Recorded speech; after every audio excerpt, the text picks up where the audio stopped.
Man, you gotta watch what you're doing out here. Looking at the, whoa, dude. Get off the phone, will ya? Holy moly, these people with these cell phones. They're dangerous. People with cell phones are absolutely dangerous. They're not even watching what they're doing. So, how's everyone doing? I hope everyone is fine. It's a beautiful Sunday. I mean, absolutely magnificent out here. It's 91 degrees out there. Here in the ATL.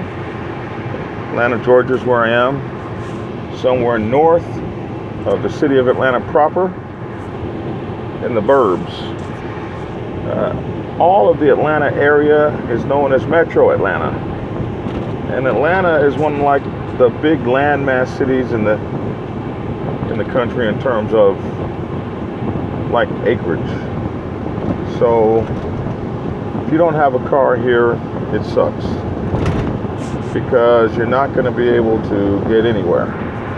The bus line system is something out of the 70s, and for a while, forever, you know, it was very racially segregated here.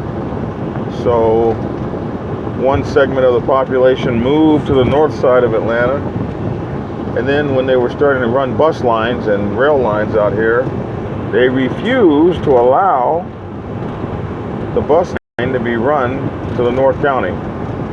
So now that it has become a metro city with people from everywhere and people living everywhere, the bus line is a joke. You're not going to ride a bus anywhere unless it's inside Metro Atlanta, or inside the circle, they call it, the inner loop inside I-285, which circles around Atlanta.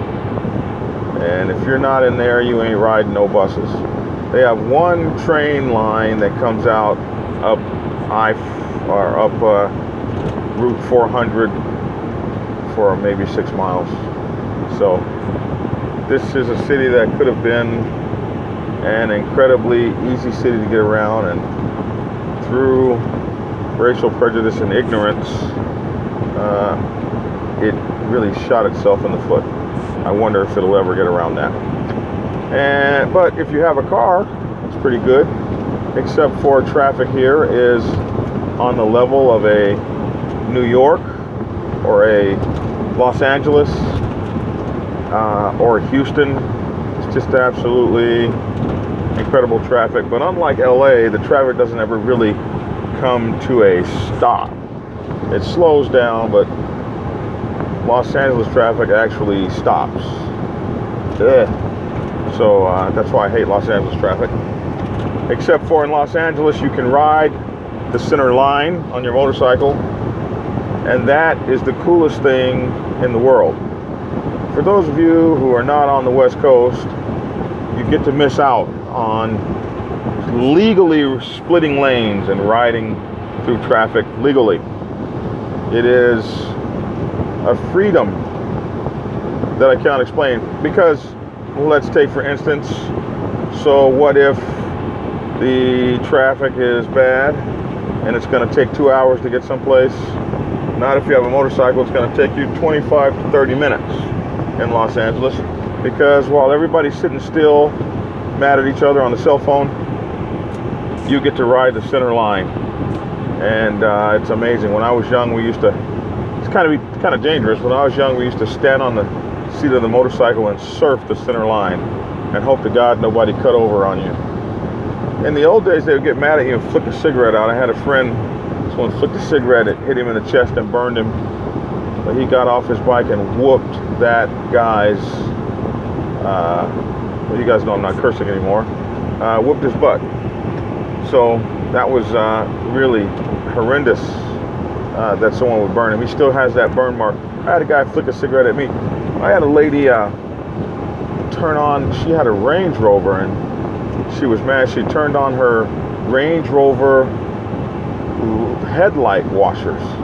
I didn't even know headlights had their own washers. I guess you need to have a Range Rover or other such vehicle to experience that.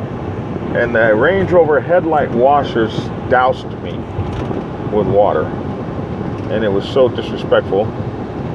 I pulled my get back grade off the bike and let those headlights have it. So she got to replace some very expensive headlights for her efforts. But she didn't seem too upset about it because she had gotten me wet. So she just smiled and flipped me the middle finger, which in the United States, the middle finger means F you. Kind of like when you do this in Italy. Something like that. I remember when I was in Italy, we couldn't hold our finger up and spin it in a circle or something. One of these fingers. It meant I know who's screwing your wife, and there's nothing you can do about it. At least that's what they told me. When I was in the Navy, they said, whatever you do, don't do this. In Italy. So I didn't do it. But some stupid sailors did it, and they got beaten up, of course. So I got a letter today, and I want to talk about it, but I want to take a minute to talk about something else real quick. That is, I see some of my viewers starting to get into it with one another. Cursing each other out, calling each other racial epithets, and that sort of thing. And I say this to my viewers and my subscribers. Listen, I can take it. It used to hurt my feelings when I first got started on my channel and people would say the most atrocious things and the ugliest things. But I can take it. I got a big cowboy hat and big boy boots on. I don't want you guys to be getting upset and losing it with some very retarded people on the line. I have found that whenever you're trying to do something good, whether you're the lady down the street, Jesus Christ, Gandhi, whomever, whenever you're trying to do something good, you just spark these haters. It's like bad meat and worms. You don't even know where the worms came from, but there they are. Like, they just come out of midair, just poof, worms. And these are very mean people, very mean-spirited people, and they actually get a rise out of wasting their time on YouTube saying mean and dirty things, racial epithets. Somebody said, oh, that's a Jap bite. Like, what Japanese person wants to be called a name like that? So some of these guys are like from like 1927 in their thinking. Like, you know, we don't call people Indians anymore. We call them Native Americans. These are just things that we learn as we go. These are things that people have not liked over the decades. So we don't call people Oriental. Like, that's a demeaning name. We say Asian. As you know more, you learn more. As you know better, you do better, or you should. And then you have people stuck in the time lapse. I had a guy call me the N-word the other day, and I haven't been called that name in a long time. But I know one thing. When you attack me from a nameless, faceless YouTube page, see, my name, my face, my city, it's all out here. Everyone knows my whole name. Everybody knows the name of my motorcycle club. Everybody knows I'm here in Atlanta. I'm not hard to find. So these internet warriors, they come popping up with a name like Always Always. Like, what the hell is that? And they have the most egregious things to say. And they don't have a picture, or they got a picture of Donald Duck So, you know, we find that the internet warriors, they know it all. They can do it all. They've been all the places. They have all the baddest bikes. And they tell 1%ers to kiss their butts. And no one's going to tell them how to live. No one's going to tell them what to wear. Hey, we got you. And why waste your time arguing with someone like that? I don't. Oh, I try not to. I mean, if you go back on my earlier threads, I kind of did.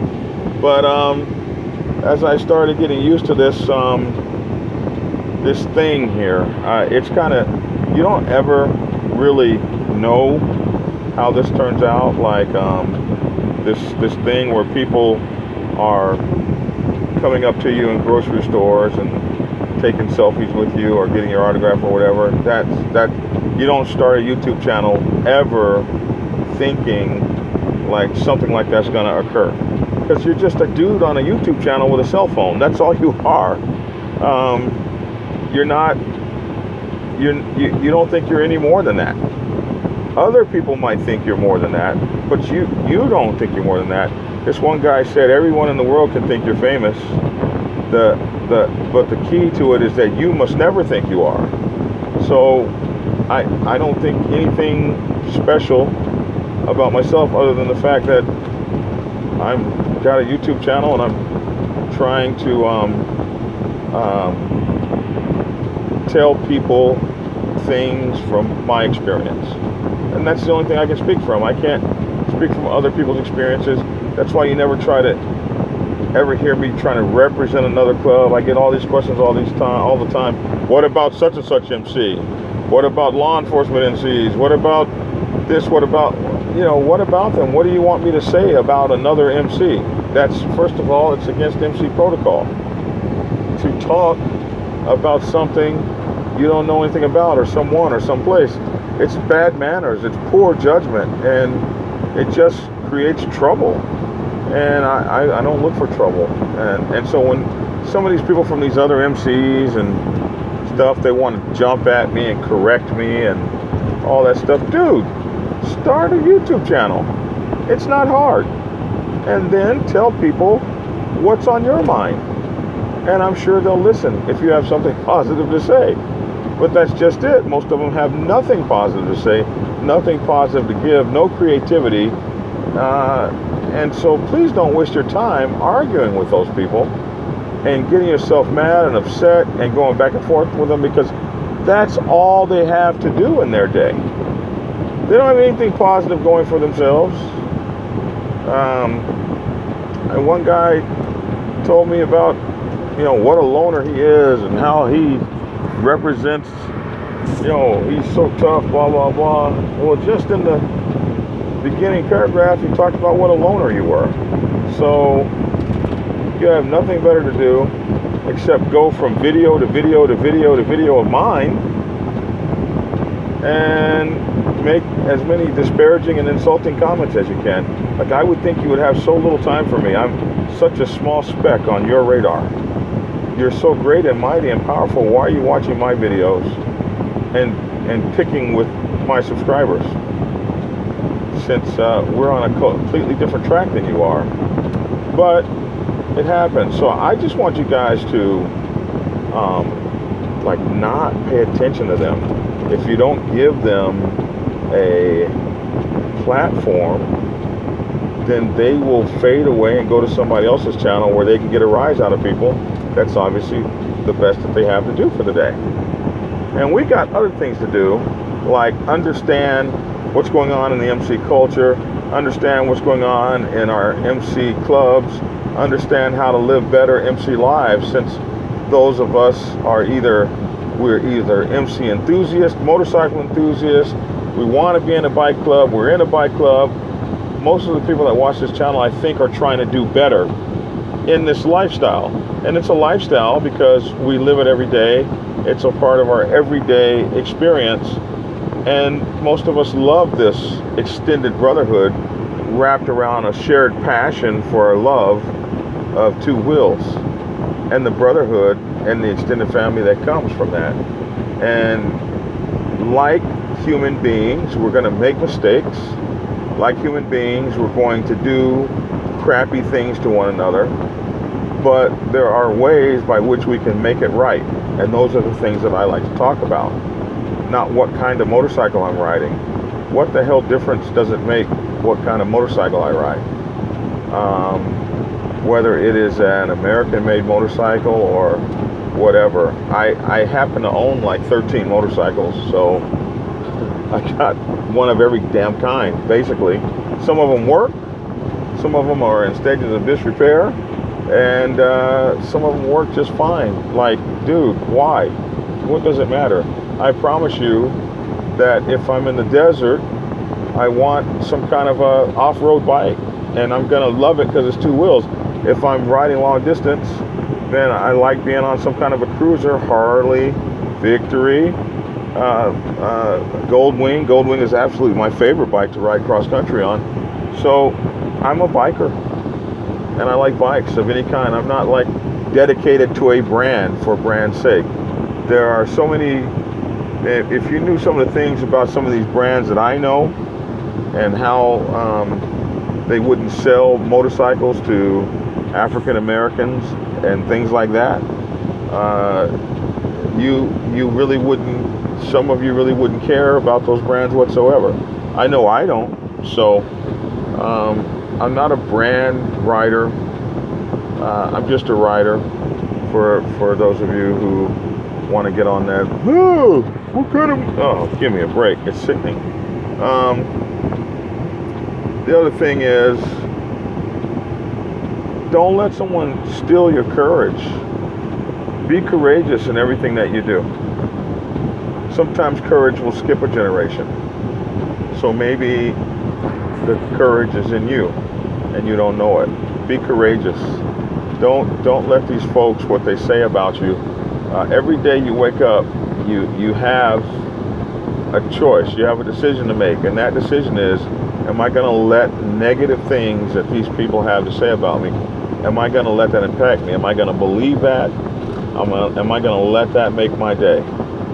And the answer for me is not only no, but heck no. I'm not going to let that happen to me. So for those of you who have been fighting intensely in the comment sections, you're just playing into that person's stratosphere, and they're beneath their level. Don't do it. And we won't do it together. We'll ignore them, and if they keep it up, we just block them off the channel. And it feels very good to say block. It's click, and they're gone. Okay, so for my new book, President's Bible, I'm just really absolutely overwhelmed at how many people are pre-ordering it, which means that, dang, there's not going to be anyone to buy it once it comes out on the shelf. That's interesting. So President's Bible is my newest book, out sometime August or September. And the President's Bible is my latest book that everybody's asked me for. I was going to wait maybe another year before I wrote it, but everybody wants it now, so we'll do President's Bible as the next book. For my subscribers, you can pre-order it for $15. That's including shipping and all that. And the way you get that is, my PayPal is jbunchii@aol.com. That's where you send the money to. Just send $15 in the subject.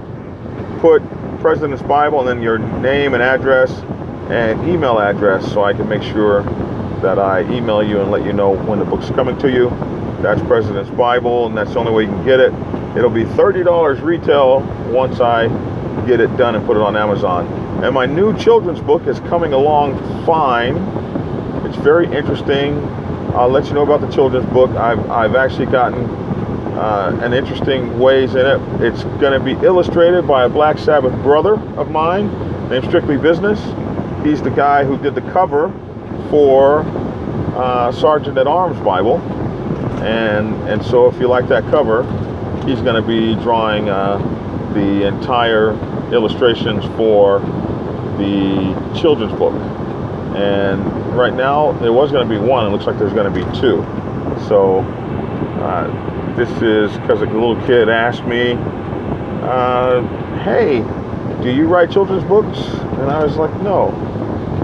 And then I was like, well, maybe I should. All right. Now what we want to talk, oh, you'll find that information down there in the bottom. Now what we want to talk about is we want to talk about how to find a club to hang out around. So one of my cool subscribers who doesn't fight with me said, hey, Black Dragon, how do you find a club to hang around? And, do you just go up to them and talk to them, or how do you do that? And he happened to be inquiring about a 1%er club, which I'm not one of those guys, so I don't know how they do things, but I think the process is probably similar. So let me just talk about it in general. And I thought I would make I'd make a video about it because so many people ask. I've had about maybe 12 or 13 emails about that in the last 2 weeks alone. So motorcycle clubs are interesting. Most of them always want new people. They want to grow. If you're not growing, you're dying. So the day your MC stops growing, it starts dying. And I saw that in the Black Sabbath. The original Black Sabbath was so big and massive and mighty and powerful in San Diego that they got to a point where they didn't feel like they needed anybody new. And the OGs would say stuff like, we don't need anybody, we don't need you. And they actually would act like that. And acting like that, well, that was one of the reasons that it took me 5 years to cross over as a prospect. In that time that it took me 5 years to cross over, there were probably 15 guys, or maybe 20, or some crazy number of guys who would try to prospect and just be bounced out, or they would ask to come in, and the requirements were just so stringent and ridiculous and retarded. And so I watched a major motorcycle club basically doom its own future because they just thought they were red hot and that their defecation did not stink. And no matter who you are, your defecation stinks. And when you think you don't have stinky defecation, that's when you start to doom yourself. That's when you get so much pride and so much stuck in your own press and believing your own credentials that you don't recognize the mistakes that you're making, and you don't recognize them in a timely fashion to correct things and do things better. So it really kind of sometimes sucks. Success can be so monumental. Success can make you fail. Success can lead to failure because sometimes when you get successful, you stop being hungry. You stop thinking and evaluating your mistakes, and you start thinking that you're mistake-free, and none of us are. And then you get to that point where you just don't care. So I've seen it happen. Saw it happen in my own motorcycle club, where there was maybe a 12, 13-year time frame when the mother chapter probably didn't have very many people come over successfully at all, and they really paid for it later as the guys started getting old and stopped being able to ride as much. Their really lousy ways started to catch up with them and bite them in the butt.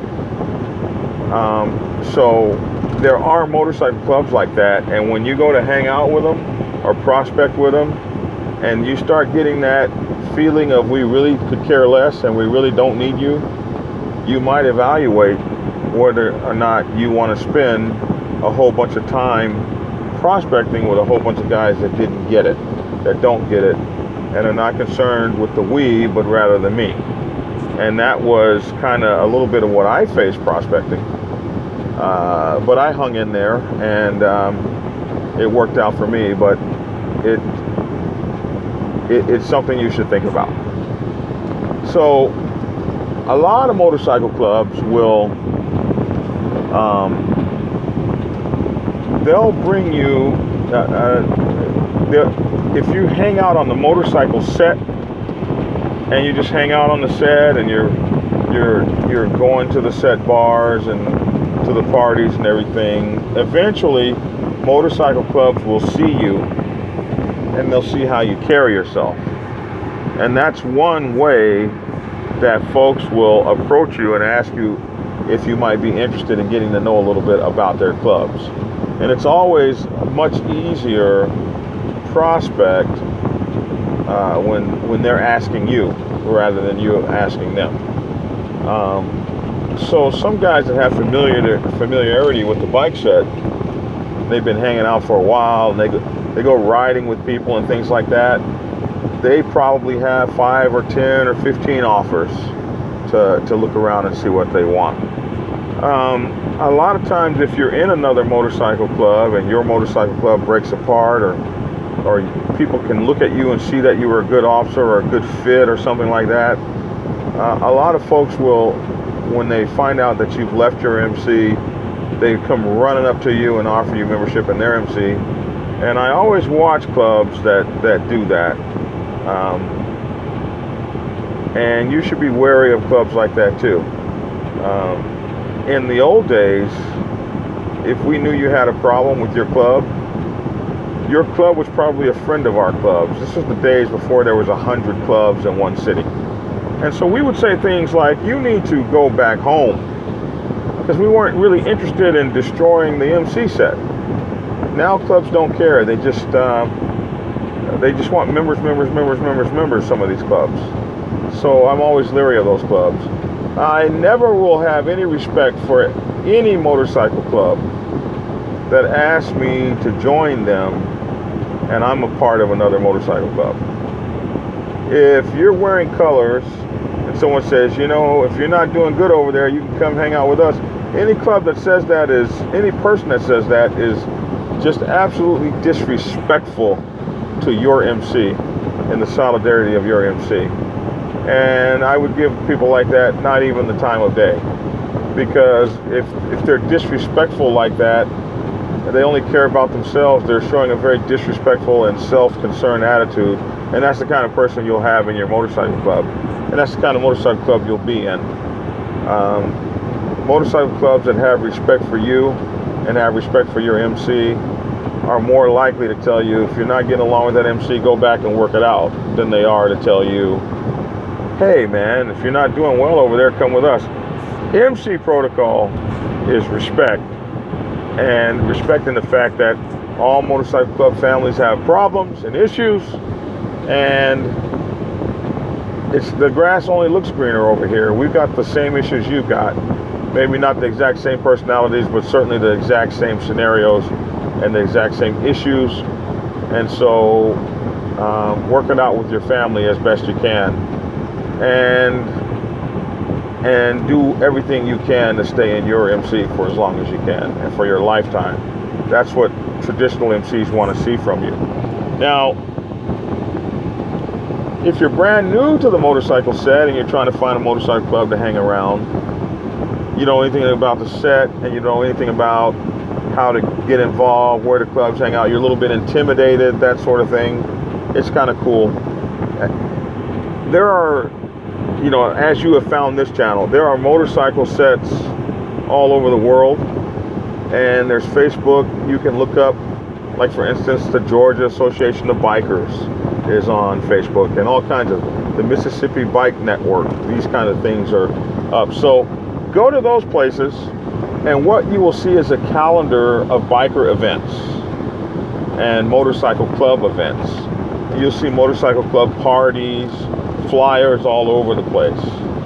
And these events will specify that they're open to the public. And events that are open to the public are events that you can use to make your first contact with a motorcycle club that you might be interested in joining.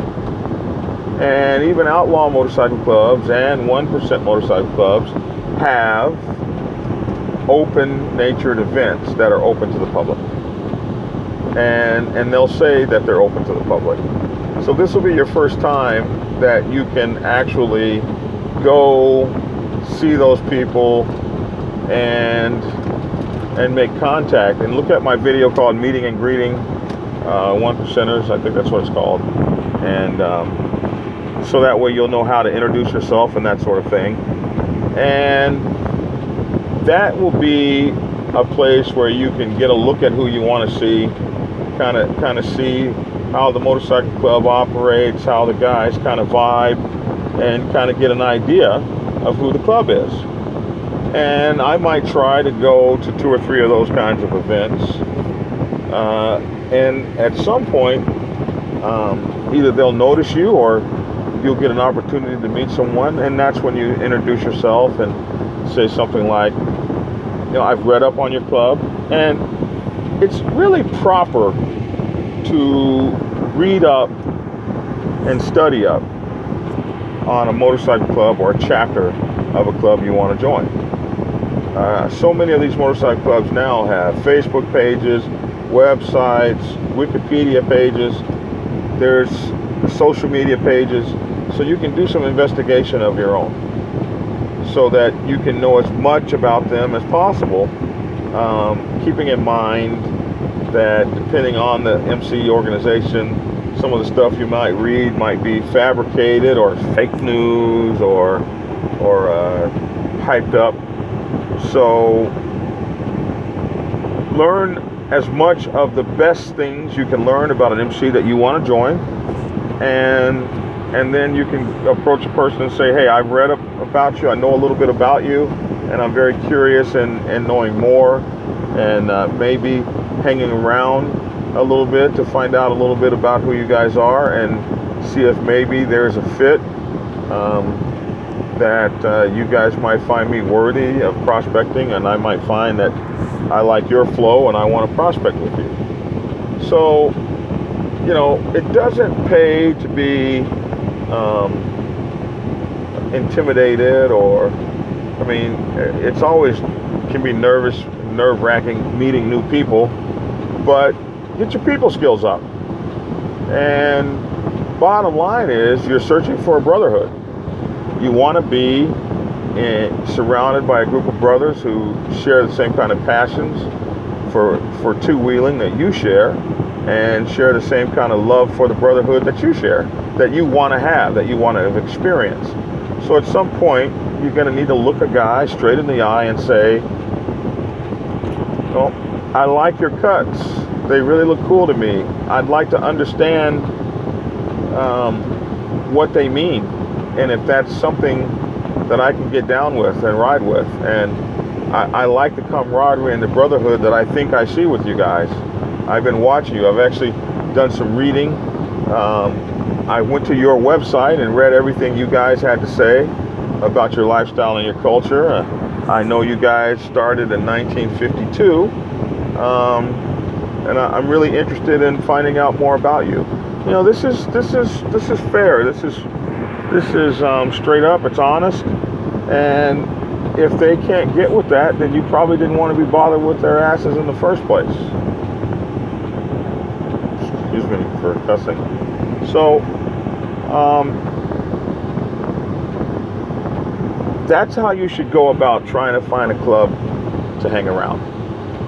If you like the way you see a couple guys riding on the highway or something like that, you see a couple guys in a bar or whatever, go up to them and talk to them about their club. Hi, I was noticing your patches and everything, and I wanted to know a little bit more about you.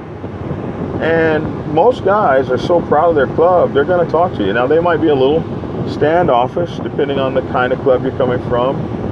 People are naturally taught to be weary of strangers, and you're a stranger.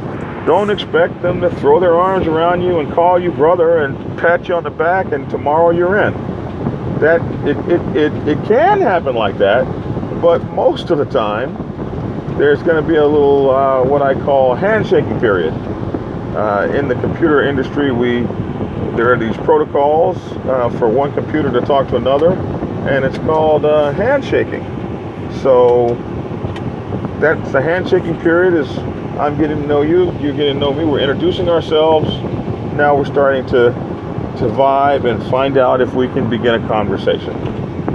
And from the conversation, some things to remember. 1, be yourself. Eventually, if you get into this club, you're going to be yourself. And if you're not yourself, you're never going to be happy. So be yourself. Don't try to be tougher than you are. Believe it or not, there's a lot of nerds in motorcycle clubs. A lot of not so tough guys. They're interested in you as a brother, not in how tough you are. Don't tell fabulous tall tales about your riding experience or how great you are if you're not that guy.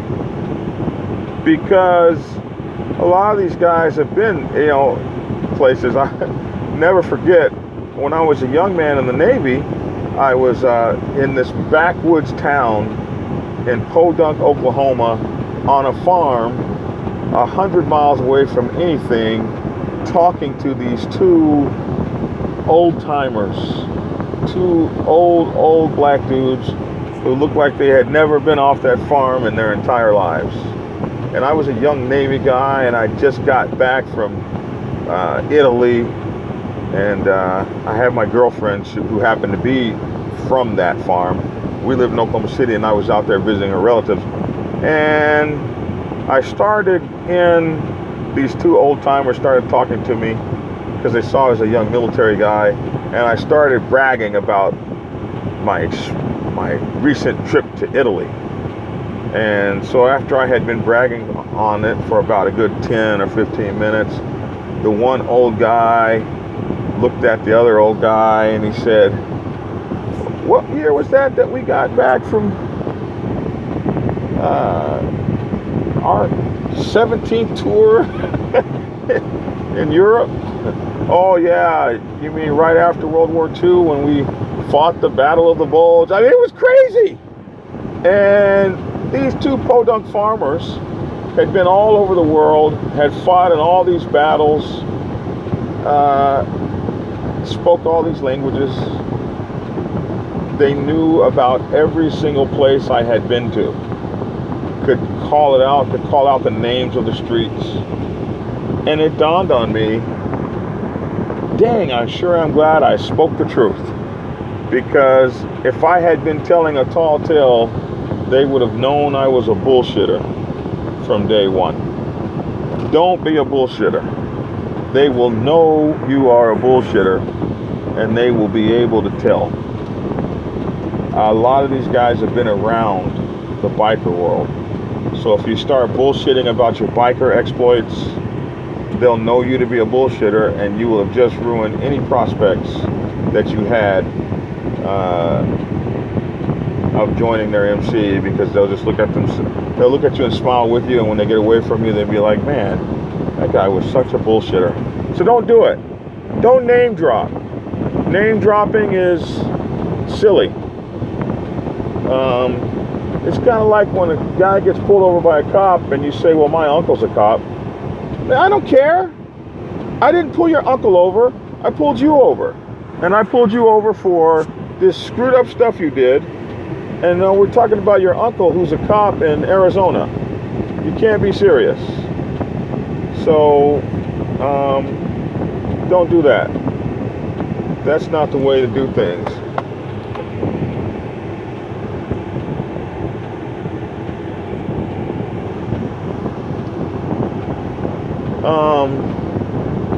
So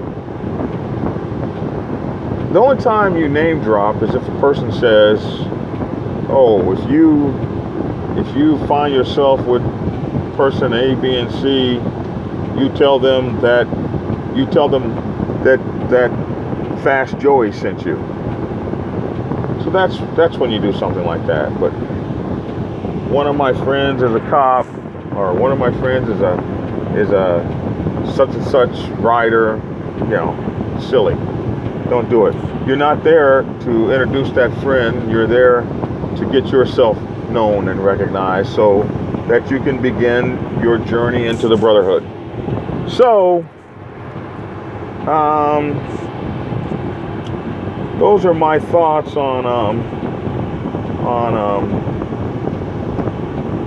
how to try to find a club to hang around to begin your prospecting experience for some of you who want to do that, who have indicated to me that you have this desire in trying to find an MC home. You want to look for the kind of MC that you want to be around. So if you're totally into race bikes, joining a cruiser MC might not work for you.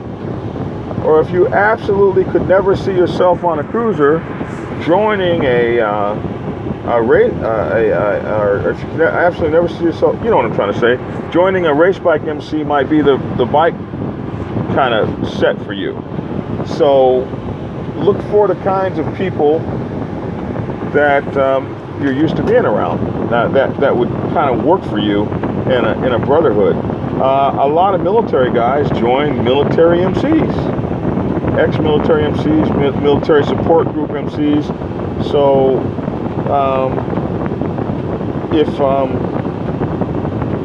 if you have certain issues with certain kinds of people, you might not want to join an MC with those kind of people in it.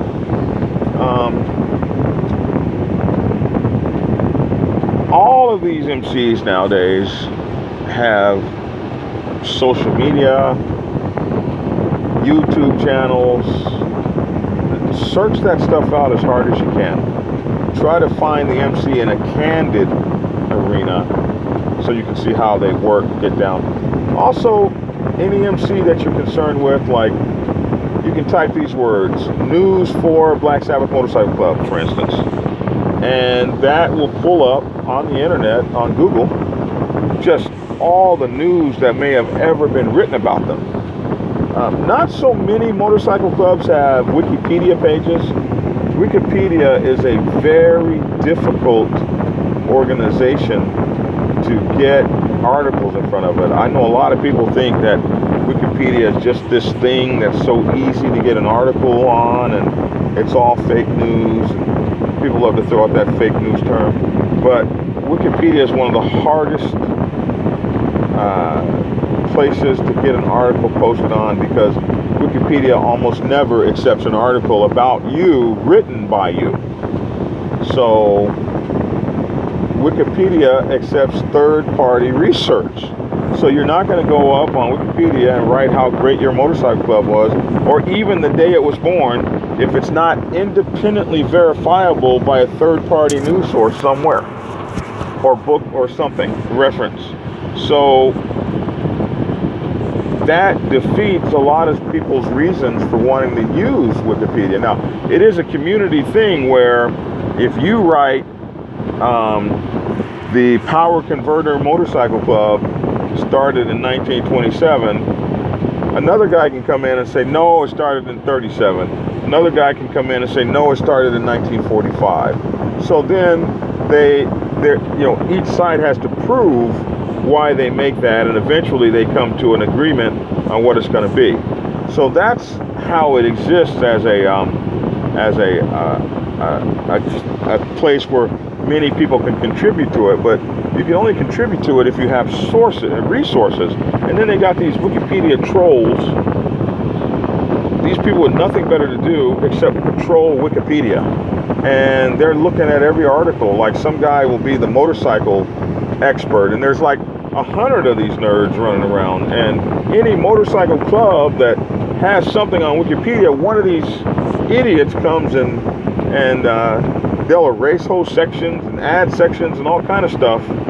So the only motorcycle clubs that really have Wikipedia pages are motorcycle clubs that people write a lot about. So almost all the 1% clubs are going to have Wikipedia pages, and almost no 1%er club has ever made a Wikipedia page about itself. So these are all third-party sources that come from news and newspapers and news sources and government agencies and law enforcement and all that stuff. These clubs do not take themselves and put themselves on the outlaw motorcycle gang task force list on Wikipedia. That's done by somebody else. So you don't really find as much information from the inside of the club on something like Wikipedia. When you find a Wikipedia entry on a motorcycle club, that Wikipedia entry is most likely come from outside people who are making their observations about who and what they think that club is, based on news stories and blah, blah, blah. So they could say, well, this is the most dangerous motorcycle club in the world. Why? Why do you say that? Well, they've had 30 arrests in the past 17 years. So is that how the motorcycle club really is on the inside? Most likely not. And that's why I wrote the book PRO's Bible, because it talks about how to defend your motorcycle club against places like Wikipedia, who that might be using sources. Somebody who wrote an article might be using sourcing that is completely biased against your motorcycle club. Like, for instance, when the police department called our motorcycle club blah, blah, blah, blah. And it was like, dude, that's what they said. That's not what really happened. So that's a battle you always have when you're dealing with multimedia, news sources, social media, and reputations and motorcycle clubs. So when you're doing research on motorcycle clubs, keep that in mind. Also keep in mind that it goes the whole other way. So if you go to a motorcycle club's motorcycle club Facebook page or Instagram or their website, you're going to get their one-sided feeling about how great they think they are. So you can't believe everything they say about how great they are, and you can't believe everything they say about how terrible they are. You just kind of look at everything and then go hang out with them. And one of the best ways to research clubs is looking at their own social media, what they post on Instagram, and backtrack that by looking at several different members. If you find one member, a lot of his friends will be members, so go look at their pages and see what they're posting. Like if they posted if one of the idiots in their club posted the ritualistic beatdown of one of their ex-members, then now you've got an idea about how they might treat ex-members or people they don't agree with, and you'd be like, that works for me, or no, that really doesn't. So be fair in your research and be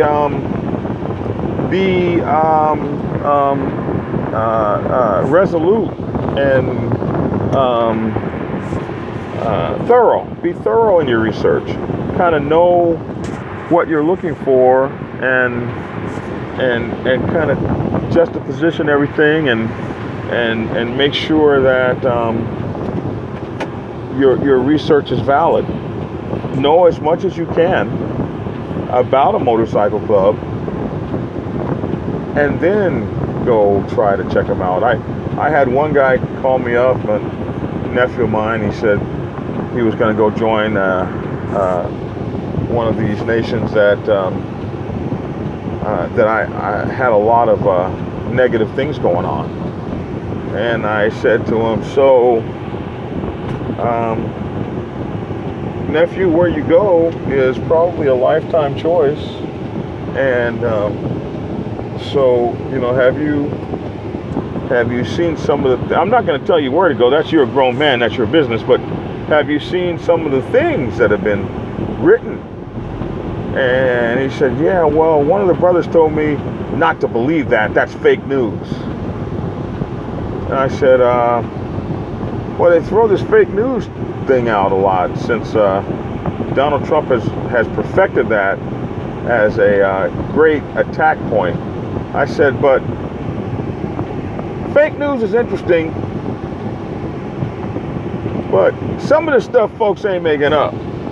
Like, if 9 people were killed and there's 9 people in the morgue, that's not made up. What, you think they added 4 people to it? There's 9 people dead.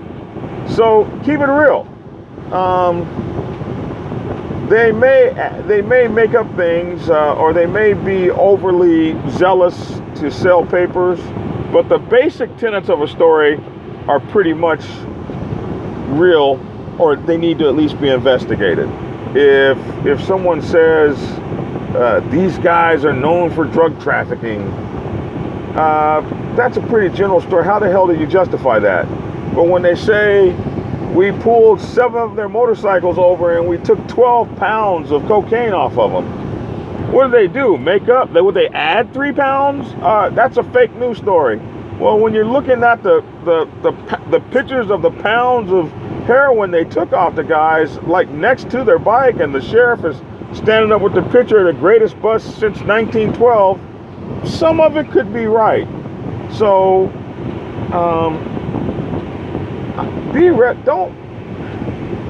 don't be fooled by.